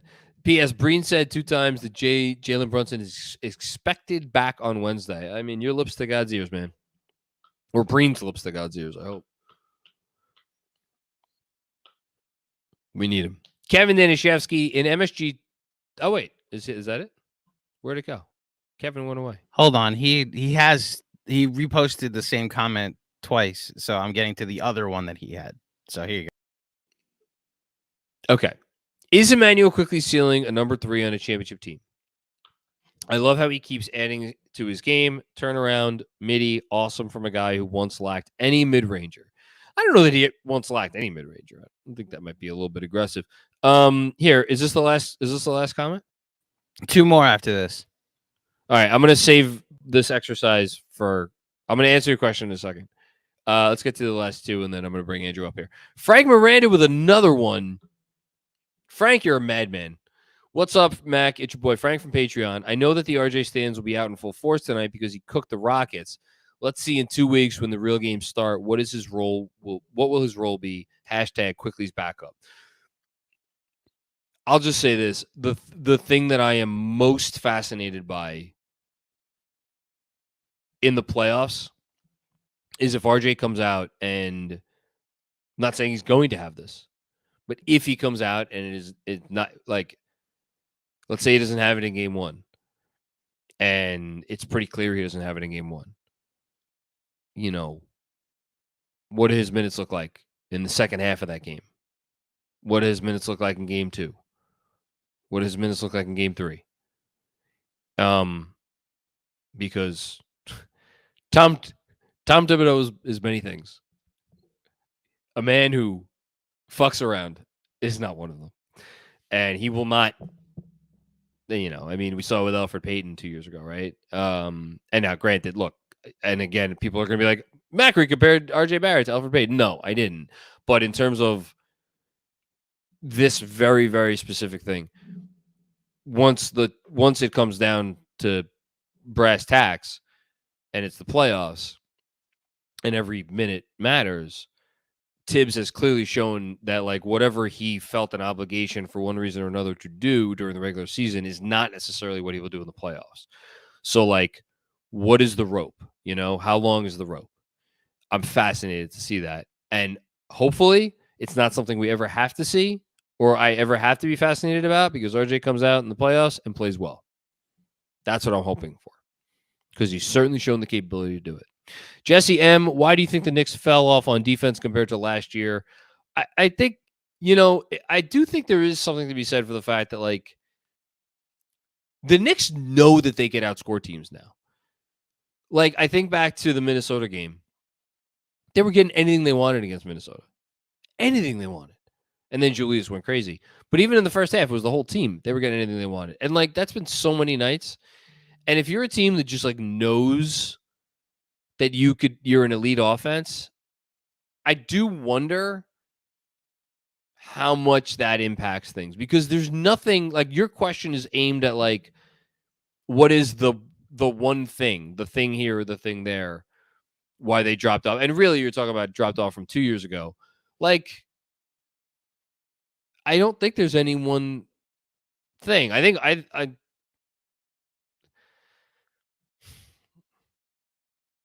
yeah, it's not any one thing.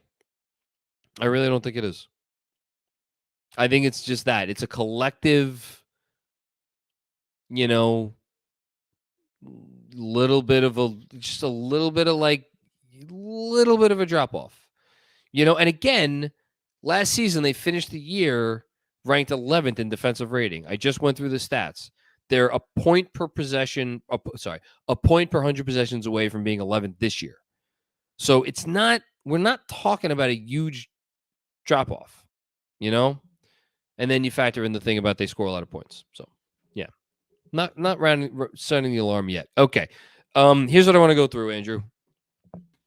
We're going to go through the number 3s on title teams. Okay.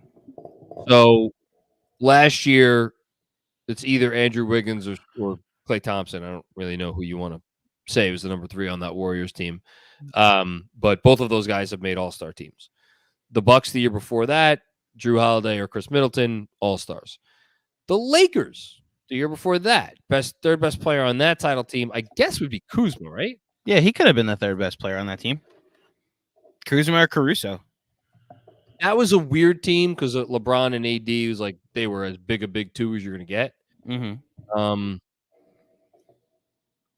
But So yeah, the tough part about this question, he's saying IQ ceiling. So that's assuming and projecting IQ's going to take a leap. So maybe but the leap is a borderline all-star. I was about to say, I want to keep going through the exercise to prove this point. The Raptors the year before that is Siakam or Lowry. Both those guys made all-star teams. We had 3 Warriors championships in 4 years before that, who third best player was either Draymond or Clay. And then the year in between, Cleveland, Kevin Love, multi-time all-star. Year before that, Spurs, I mean, Manu, Tony, Tim Duncan, I mean, whoever you want to say.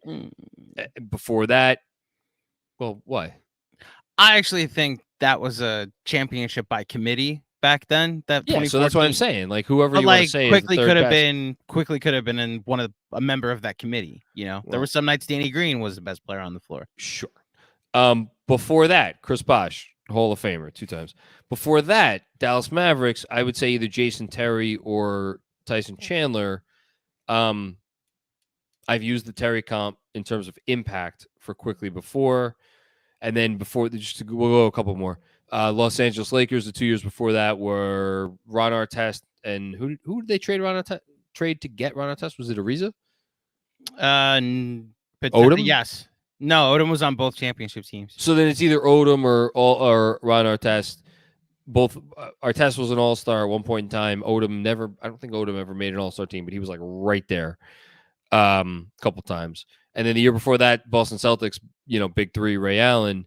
So, which kind of starts the Big Three era. So that's your last 15 years of NBA basketball. So it's basically splitting right down the middle between like your traditional Big Three, where the third guy is like a Hall of Fame caliber player, and you have your, I guess, the exception, not the rule, where it's like you got a Jason Terry here, Ron Artest there, a Kyle Kuzma here, so on and so forth. Yeah, I think that's a realistic ceiling, sure. Yeah. And look, for a lot of the teams that John just listed, I think the last 15 years, really the last 13 years of the NBA. Oh, no, 15 is because that's when we got the Paul 2008 Pierce. Boston Celtics. Yeah, those Celtics, that Celtics team. The third guy on your team isn't supposed to be like a surefire, bona fide Hall of Famer. Throughout NBA history, the third guy has been an Emmanuel Quickley, a guy that's just impactful and has contributed to winning. And because he was on the court for meaningful moments, he ended up making the Hall of Fame. There are a lot of guys like big game James Worthy, Kenny Smith. Yeah, Kenny Smith was, But I or think Sam Cassell, if that's your pleasure. The Big Three era of the NBA almost diluted our expectations for what is competent team building. And it's like you need 3 stars and then you build around that. And I think we've actually settled on an NBA now where there's a lot of good teams out there with flaws and they're not so like extremely top heavy. And a guy like an Emmanuel Quickley can be absolutely, especially his ceiling. Like if this guy continues to be more efficient shooting and that improves, the sky's the limit for him. You nailed it. I was about to go there to finish up. His ability to, I hate to boil it down to this, but I don't know how else to do it. His ability to just get buckets now, it's legitimate, like he can do it in a lot of ways from behind the arc. He can obviously do it inside the arc. He can get to the free throw line. Again, 9 assists tonight. Like his passing, his playmaking, the whole thing has come such a long way. I don't think offensively he is where he is, or I don't think offensively where he's at now is that caliber of player. But again, Kevin's question is asking, can he continue to get there? And if you look at his offensive growth from college, rookie year, last year to this year, and you just kind of, even if the curve kind of evens out, if you keep going up and then the defense stays what it is, I mean, yeah, man, that's exciting. Yeah, I agree. Big night for Mayo Quickley. Glad that's how we closed it out. Also, XJ in the chat commenting on my sports memory. I have to actually tell you something, and I want people on air to hear this. So last Sunday, John and I, this is after we recorded with Jeremy, and that's when we did the Did you put this out? So this is what I'm about to tell you. Okay. So we recorded with Jeremy, we did a quick pod, and then we did the draft that you saw over the weekend, the one shining moment draft, when all the vibes were good before the Knicks went on to lose 3 straight. Then John and I recorded something that was just going to be for social. I was going to put it up sometime like Tuesday or Wednesday, in which we went through NBA history. I tested John to see if he could name all of the MVPs. And I think I did. You did. You got to the 70s before. No, I got to the 60s. No, because you were trying to fill in the gaps of the 70s. Okay, so I should be clear. You did get all of them. I named all of them in order that I started getting fuzzy on the years in the 70s. Yes. So we recorded it, and then it got lost in the files. So it is no longer. Willis Reed passed away, and I stopped all my editing. And then before I went back to do that, I had already emptied out the folder that all of the edits are, and so that was lost at time. John did it, is what I want people to know. He did get all the MVPs. So more impressive is immediately after I did it, and granted, you had the benefit of having just listened to me do it, but you did it, and you from 1950, what was it, first 54, 57's the first MVP, yeah. 57, so Bob Pettit. From there to the end, you rattled them off in like 2 minutes. It's a parlor trick. After I did it, but you did. I have to start from the beginning to do it, but it's a lot of people in college. They went, had fun, partied, joined fraternities. I sat there memorizing NBA awards and who won them. So you obscure stats like that. Yes. You had a wiser use of your time. Yeah. I should give you a trivia question now. Yeah, go ahead. I know the answer to this. Pretty sure I know the answer to this. If I get it wrong, I'm going to be embarrassed.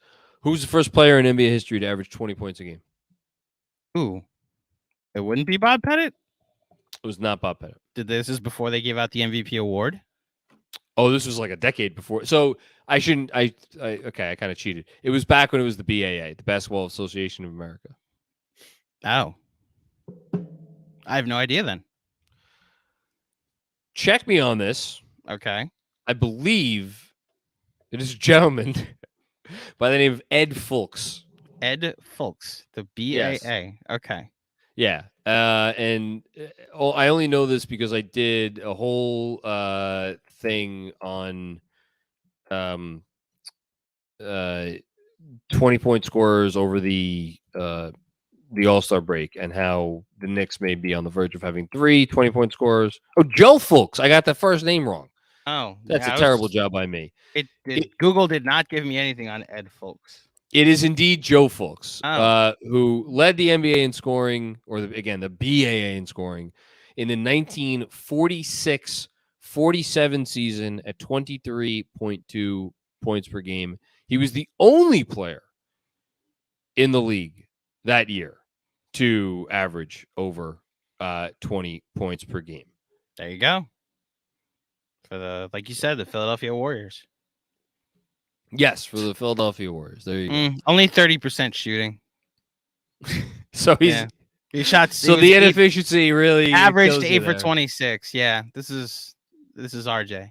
I'm kidding. It's a joke. It's a joke. RJ stands yelling at their. RJ would have been a Hall of Famer in his time, wouldn't he? What's that? RJ would have been a Hall of Famer in this time, wouldn't he?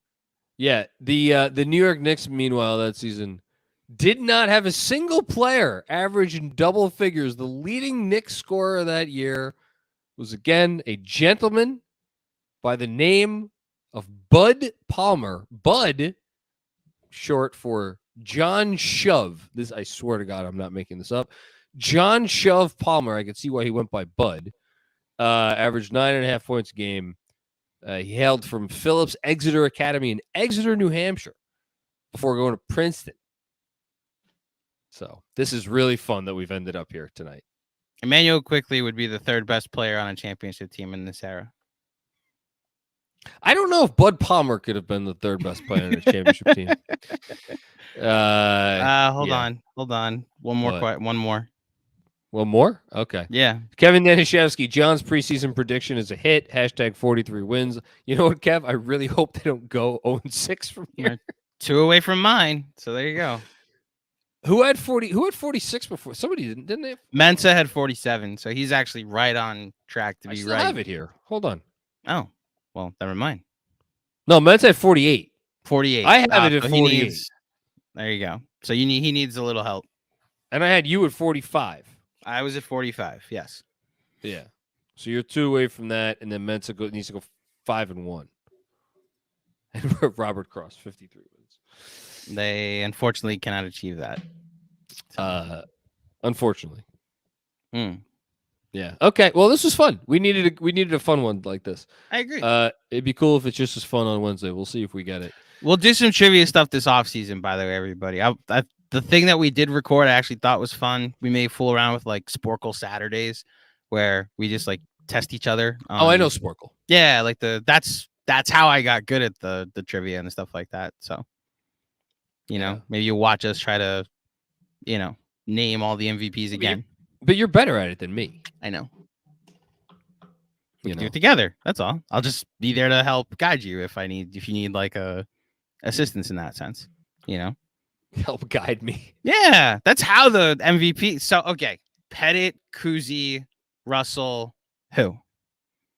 Oh, those are the first 3 MVPs. Pettit, Kuzi, Russell. Is it back to Pettit? Yep, back to Pettit with 59. Yeah. Those are the last 4 of the 50s. Then who? Oscar? No. Wilt. First Wilt one. There you go. Then and it's then, three and then we have to wait. What?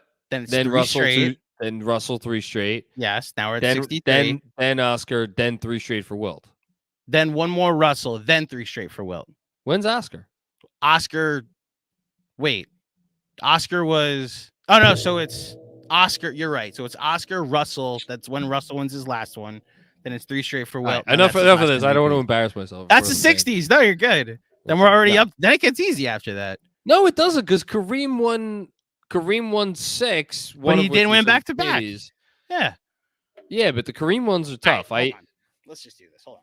Oh my God, you're really gonna do this? Yes, because you do it. You do it. I'm not doing it. You do it. All right. So we did the 60s, the 50s, and the 60s. So we left off with Wilt's 3 straight, the last of which was in what, 68? 68, yes. Okay. So we go 69 is Wes Unseld. 70 is the late great Willis Reed. 71 and 72 are Kareem. 72 is Dave. 73. You're up to 73.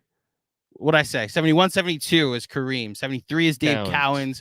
74 is Kareem. 75 Bob is McAdoo. 76 and 77 are Kareem. 78 is Walton. 79 is Malone. 79 and 80 are Malone. No, 80. No, you're right. 82 and 83 are Malone. 79 is Malone. 80's Kareem. Yes, 80's Kareem. 81 is Irving. Julius. 80. Yes, Julius Irving. 82 Moses, and 83 are Moses. Bird. Yes. Michael. No. Bird. Magic. Michael. Magic. Okay, that's it. We've done enough. Okay. There. Now we're up to the. Now we're up to the 90s. Just got to finish it. We're at the We're at Michael. We're at 91. So it's Michael, Charles, Hakeem, David Robinson, Hakeem, David, Michael, Carl, Michael Malone. The shout out to the Denver coach. Oh, how did Michael Jordan not win the freaking MVP in 1997? Shout out Jackie McMullen. Yes. Anyway, so that's 99. So we're at the 2000s. So we got Shaq, Iverson, Duncan. This is the one that you couldn't get, that you forgot and went back to. We're at the 2004 MVP. Yes. And I can't get it again. This is not the Derrick Rose year. No, this is not the Derrick Rose year that inspired this. No, this is Kevin Garnett. Oh yeah, that's right. Yes, I forgot Kevin Garnett again. And it's Nash. Yes, that Nash, Dirk, then Kobe, LeBron, Rose, LeBron. Durant. Steph. Russ. Are we up to Russ? Yes. Russ. Steph. Russ. Harden. Yes. Harden. There you go. Then 2 back-to-backs. Giannis and Jokic. Okay. Giannis, Jokic. See, we did it, everybody. Named all the MVPs. And that was fun. I wonder if people enjoy this nonsense. I think they do. There may be a young basketball fan that wanted to see our knowledge of the sport. There may be an older basketball fan that wants to know that we recognize the older part of the sport. It's still wild to me that Jerry West never won an MVP. He played with. I mean, the wild one for me is Elgin Baylor, but both of them 6 and 1, half dozen the other. Elgin, but that's West. Again, it was the 60s were the Celtics and the Lakers, so you kind of I mean, Kuzi getting 1 is actually kind of a miracle, and you see who his teammates were, you know. Bob Mac, I guarantee there's a lot of younger fans who don't know who Bob McAdoo is. So he's probably the most obscure. Like most young fans, we say the name Bob Cousy. People know who Bob Cousy is. Dave Cowens is a guy I bet you a lot of young fans nowadays. That's the obscure one that people probably don't know the most. And if you ask Celtics fans, he's not in the top 5 of Celtics. You know, top 5 Celtics ever? Yeah. I mean, it's Pierce probably goes ahead of him for a lot of Celtics. That's fans. What the convo is. Is it Paul Pierce or Russell? Dave Cowens? Russell, Hondo, Bird, Kuzi. And Kuzi. Yeah. And so is it Paul Pierce for 5 or is it? And then like some put McHale in there. Correct me if I'm wrong. Turning into a Simmons pod. Go ahead. Cowens, the year he won, didn't he finish second team All NBA behind Kareem? Let me pull up. I think he did. I mean, that was again. You want to talk about a wild freaking time? You want the voting. I couldn't believe it when I was looking up some Willis Reed stuff. There was a stretch of 26 or 27 years where every MVP was a center. Mm-hmm. I mean, we just named them with the 2 exceptions in that stretch being Julius Erving and Oscar. Yeah, and even that Oscar and Julius, they were how many years between them winning? It was all centers, like 16 years straight. Yeah, he beat out. Am I right? Yeah, he beat out Kareem. Kareem was second for an MVP, but wasn't Cowens second team All NBA that year that he won MVP? I now have to look up Hold on, Dave Cowens career awards, All League voting. This now it's exceptional podcasting is what's going on. Me looking up Dave Cowens All NBA this voting. Reminds me of when there was an NFL situation. Didn't Steve McNair win an MVP when Peyton Manning was first pro, whatever they call it? So they tied for MVP, but Manning made first team All Pro. Yes, that was. So am I right with this? The 2003 season from the NFL. There you go. Yes, you are right. By the way, there you go. Okay. Kareem made first team. Dave Cowens made second.